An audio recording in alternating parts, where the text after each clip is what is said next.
નમસ્કાર વિદ્યાર્થી મિત્રો, આજના વિડીયોની અંદર આપણે ધોરણ 10 વિષય સંસ્કૃતનું તારીખ 22/1/2025ના રોજ લેવાયેલ બનાસકાંઠા શાળા વિકાસ સંકુલનું પેપર સોલ્યુશન કરીશું.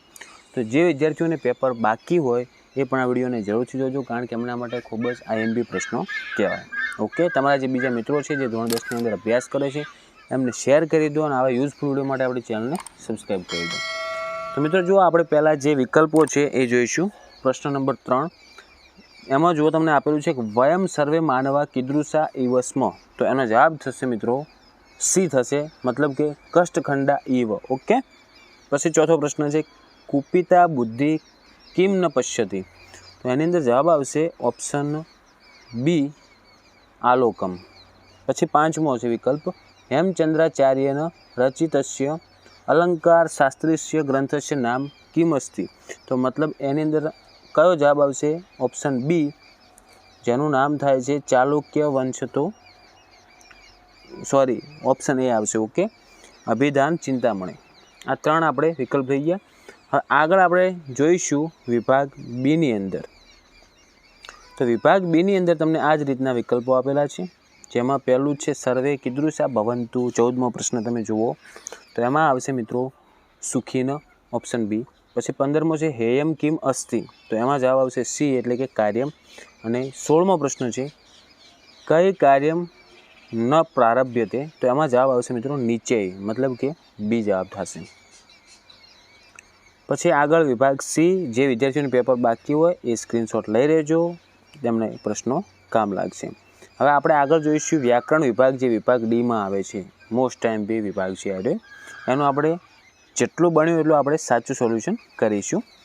તો જો 38મો પ્રશ્ન છે, જેમાં જાયા શબ્દનો તમારે સમાનાર્થી શબ્દ આપવાનો હતો, અને આમાંથી જાયા શબ્દનો સમાનાર્થી થશે પાર્યા.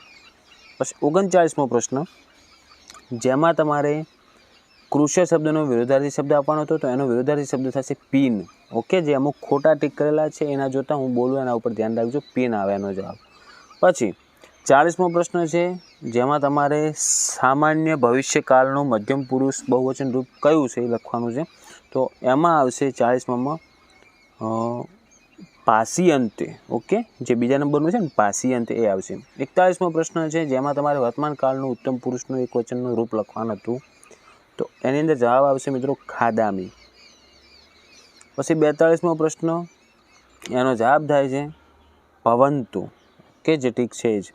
પછી 43મો પ્રશ્ન, જેમાં તમારે એક વચનનું રૂપ લખવાનું હતું, તો 43માં આવશે દહેત, જે પહેલું છે જ.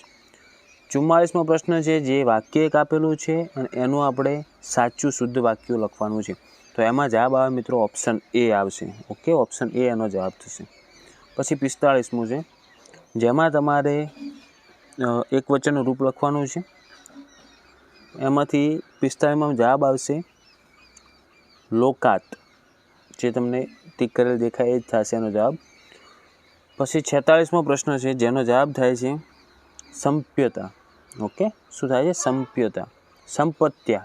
પછી 47મો પ્રશ્ન છે, જેમાં જવાબ આવશે શિષ્યેણ, જે બીજા નંબરનું છે શિષ્યેણ એનો જવાબ થાય છે.